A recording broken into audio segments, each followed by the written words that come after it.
Movie inaanza kwenye kikao cha familia. Sasa hapa mzee Mjengo, yani baba mwenye nyumba, amemleta mtoto wa kando ambaye aliyezaa miaka ya nyuma huko iliyopita. Sasa akawa anamtambulisha kwa mke wake kwamba mke wangu huyu Shuni mtoto wangu na nini nimezaa nje ya ndoa. Balali kaanza. Sasa mama Mjengo akakataa kabisa na hajakubaliana hili swala.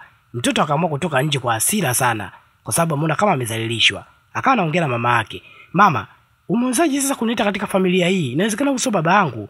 Mama akasema hapana, huyu ni baba yako. Kama ingekuwa ni baba yangu, asingeweza kunifanyia kitu kama hichi mbele ya watoto zake na familia yake kwa ujumla. Hapana, ni baba yako. Na alikuwa akikujali miaka yote. Na yeye ndio alikuwa akilipa kodi ya pango. Sasa leo unasema nini kwamba huyu sio baba yako? Hapana, huyu mimi sidhani kama ni baba yangu. Na kuanzia leo mimi nimeua kabisa haya masuala ya familia na huyu mzee.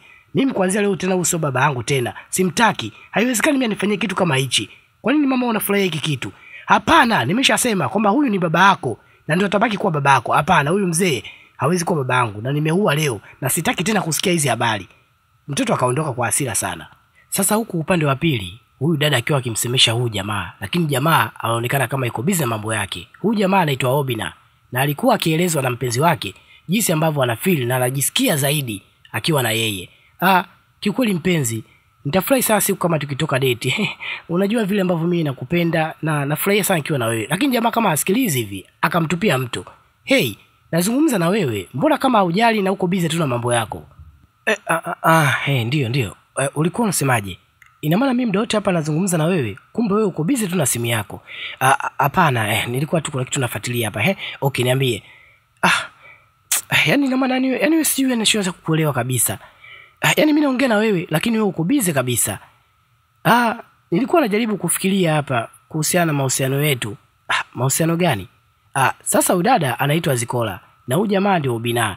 Lakini wanaonekana kama hivi mmoja ana hisia, mwingine hana hisia na mwenzie. Yaani Zikola anampenda sana Obina lakini Obina anamchukulia Zikola kama dada tu. Lakini mimi nakupenda na nahitaji tuje kuwa mke na mume baadaye. Hapana, mimi nakuheshimu wewe kama dada yangu. Kwa nini unasema hivyo sasa? Kwa nini wewe unanichukulia mimi kama dada? Unajua mimi niko na hisia na wewe na akili yangu inakufikiria wewe tu muda wote. Hapana, hatuwezi mimi na wewe kuwa mke na mume. Kwani mimi na wewe ni marafiki tu na mimi nakuchukulia wewe kama dada. Sasa hapa ni kuna mapenzi ambayo yasiofanana. Yaani mwanamke anampenda mwanaume na mwanaume ampendi mwanamke. Na sio kumpenda tu, yaani kwamba hahitaji kuwa na mahusiano na yeye. Sasa upande wa huyu mzee yuko na familia yake wanapata chakula hapa. Na huyu mtoto wake anaitwa Tokumbo. Akaanza kukaripia bwana. Anatoa maneno makali mno. Mzee, ni nini ambacho umefanya? Unahitaji mtu ambaye mimi simjui eti ukisema mimi ni ndugu yangu, mara sijui ni familia yetu, mara sijui ni mtoto wako. Hapana, hiyo haiko sawa na sijapenda kabisa. Mama naye akaanza kusapoti. Ni kweli umetukosea sana. Kwa nini utufanyie kitu kama hicho?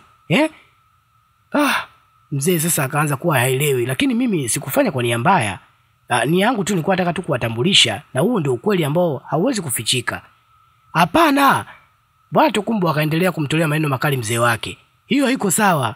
Lakini mzee unakosea sana. Mtoto aliongea kwa ukali mno mpaka ikapelekea mzee kupata pressure. Ghafla kaanguka pale. Wakaanza kumpepea na nini kuhangaikia uhai wake. Maana mzee angeza kukata kamba muda si mrefu. Huwezi amini, mzee alikata kamba.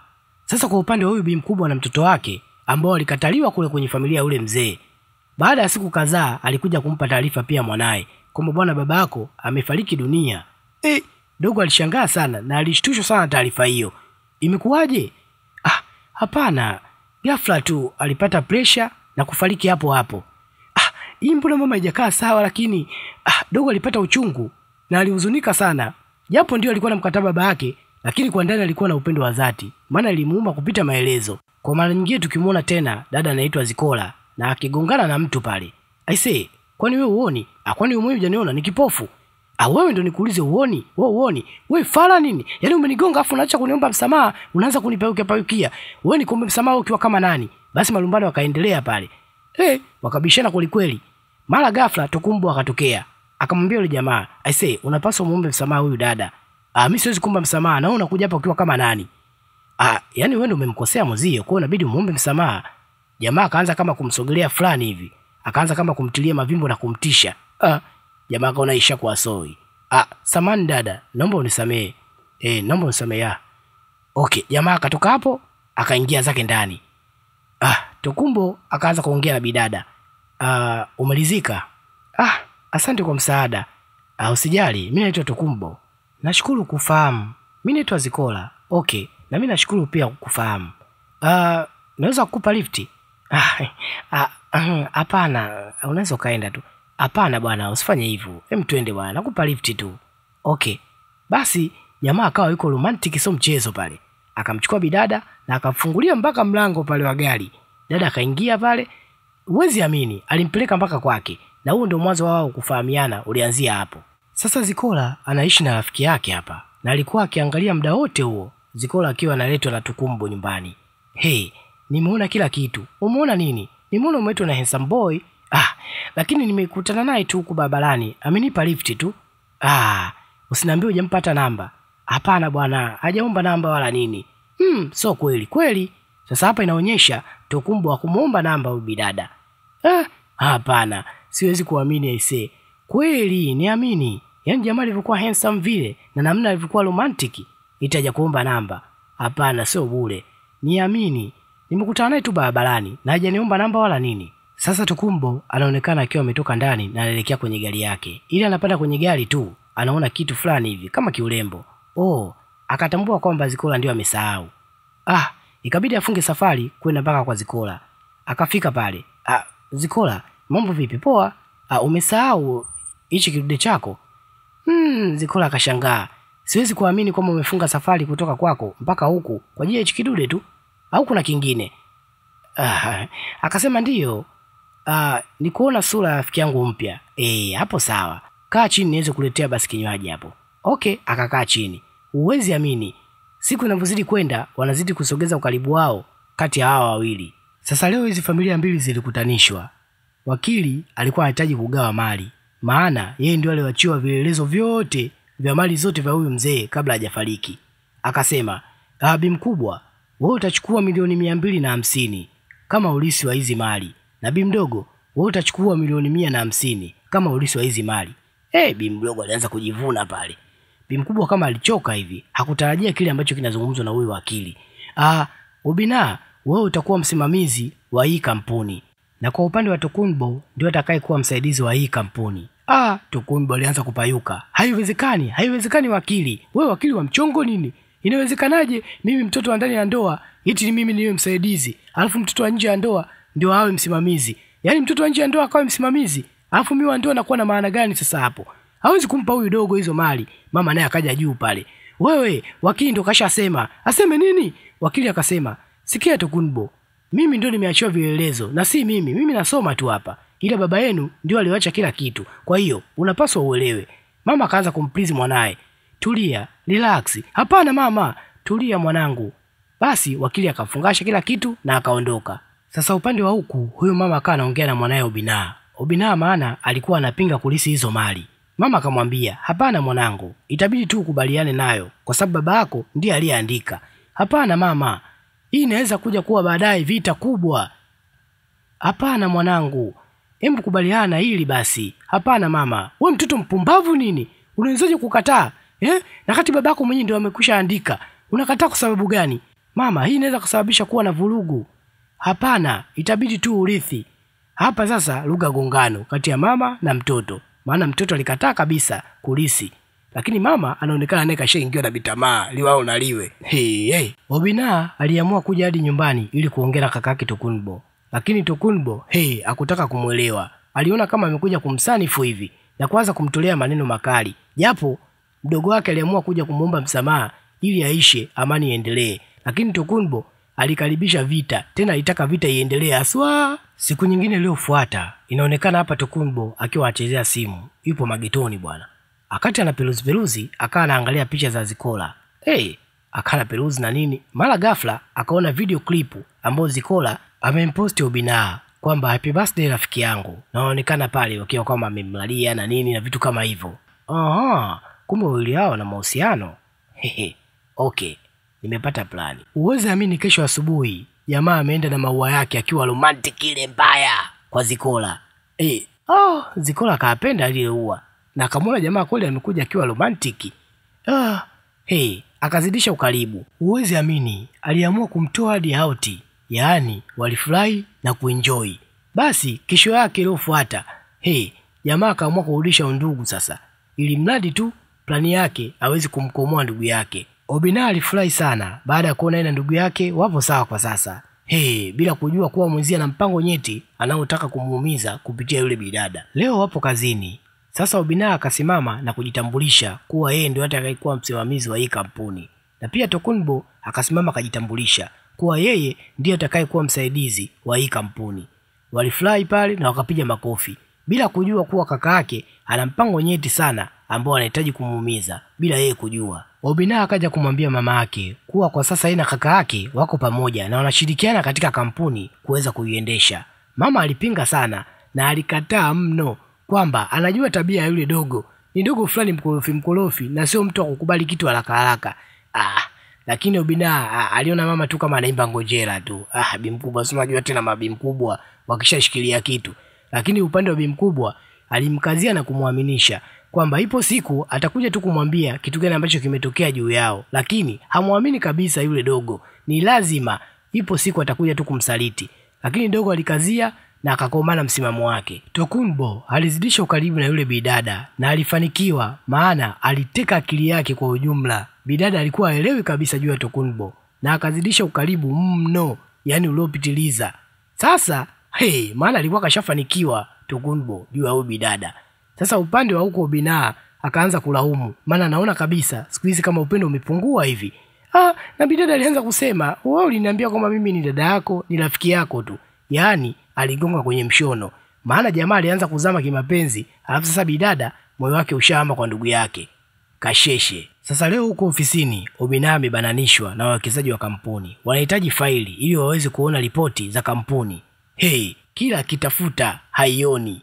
Mbona kimemlamba? Kila akiwaeleza wawekezaji hawataki kuelewa. Mara ghafla ndugu yake anaingia. Samanini jamani kwa usumbufu. Zile faili ambazo mlikuwa mkizihitaji ni hizi hapa. Obina ikabidi ashangae pale. Kiukweli tunajua kwamba mmepitia usumbufu na nini, lakini dogo itakuwa tu ameteleza. Ila kwa sababu mimi kaka yake nipo, basi nitakava hapa. Obina alishangaa. Wawekezaji wakamsifia sana ndugu yake kwamba wewe ndio unaifaa kuwa msimamizi wa hii kampuni, na wakaondoka. Obina akasimama, akaanza kumwambia ndugu yake, "Nini kinaendelea hapa? Wakati hizi faili zilikuwa hapa ofisini kwangu." Dogo relax. Kwani nikifanya mimi si ndio kama umefanya wewe? Hebu relax bwana, usiwe hivyo. Asichokijua Obina anachezewa mchezo hapa. Sasa leo Obina aliamua kufunga safari na kwenda kumuona Zikola nyumbani kwake. Akakutana na rafiki yake. Akamwambia, Zikola ametoka na mwanaume na anaonekana wanapendana sana. Obina lilimshangaza sana ile kitu, maana hakutegemea. Lakini ni kweli bwana, Tokunbo wametoka kweli na Zikola na wanaenjoy vibaya mno, wanapata makulaji, wanaenjoy sio mchezo. Sasa huku upande wa ofisini, ni majanga tu kwa Obina, maana wanamwambia hafai kabisa kuiongoza hii kampuni na Tokunbo ndio anaifaa kwa sababu ndio anaonekana akiwa mchapakazi kushinda yeye. Obina akarudi nyumbani akiwa na hasira mno, akakutana na ndugu yake, akamwambia, "Ni nini sasa ambacho umekifanya? Na hili iweje?" Jamaa akajifanya kama haelewi, afu anajibu dharau tu. Unaambiwa moto ukawaka. Akamsukuma pale ndugu yake. Vita ikaanzia hapo. Ngumi sio mchezo, mara kikli. Mara bi mkubwa akatokea kwenye kugombelezea pale. Lakini yote kwa yote tayari huyu bwana kimeshamlamba. Sasa mshikaji alipokuja kurudi nyumbani, Maza alimwashia moto vibaya mno. Kwani alimwambia kabisa, yule hawezi kuwa ndugu yako na anakuenjoy tu, atakuja kukusaliti. Ona sasa kilichotokea. Nilikwambia wewe, lakini ulikuwa mbishi. Ona, sasa kwenye kampuni bodi simu namna gani umevuliwa kila kitu. Yaani hapo upo uchi. Ikabidi bi mkubwa na Obina wakaombe msamaha, mama yake na Tokunbo mwenyewe. Basi wakaamua kusameheana na familia ikauli pamoja. Sasa leo wakakubaliana kwamba kupata chakula kwa pamoja. Mara ghafla Tokunbo anaingia na yule Zikola.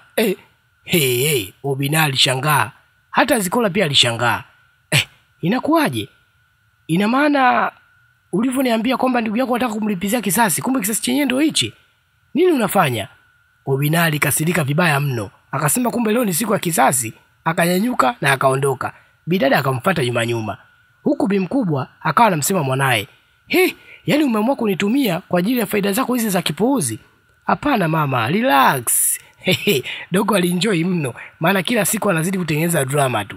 Sasa huku nje, kasheshe ilikuwa ni kubwa. Maana Obinna alikataa kabisa kumuolewa Zikola. Zikola alimuomba msamaha na alimwambia, lakini wewe ulisema unataka mimi na wewe tuwe kaka na dada tu. Na hukunipenda, ndio maana mimi upendo wangu nikahamishia kwa mtu mwingine. Oho, kumbe umehamishia kwa mtu mwingine. Basi jamaa akapanda kwenye gari lake, huyo akaondoka. Lakini pia jamani amekosea. Alimkataa mwenyewe huyo. Kasheshe. Baada ya lile vuguvugu, kesho yake Tokunbo aliamua kwenda kwa Zikola, kwenda kumuomba msamaha.